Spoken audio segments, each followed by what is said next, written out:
Здравейте, казвам се Яна Арнаудова и се намирам на вълнолома в Царево. Искам да ви прочета едно стихотворение, написано в Царево, за Царево. На 2 август в Царево не влизат с лодки в морето рибарите, никой не се къпе в морето на Илинден. Днес не е 2 август, днес е 25 август. Въпреки всичко бих искала да ви прочета това стихотворение. Казва се Суеверие. Ден като ден, син зелен, благословен, обаче набеден.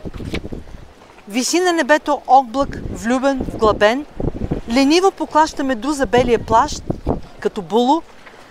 Горе гларо се рее, морето си не е, сякаш чака се някакво чудо. Но лодки не поред вълните. В този ден се превръщат в опасни сирени жените. През нощта им израстват зелени косите. Шепнат нежно вълшебни слова, но не вярвай, ти не вярвай ни на дума една. Не е ден като ден.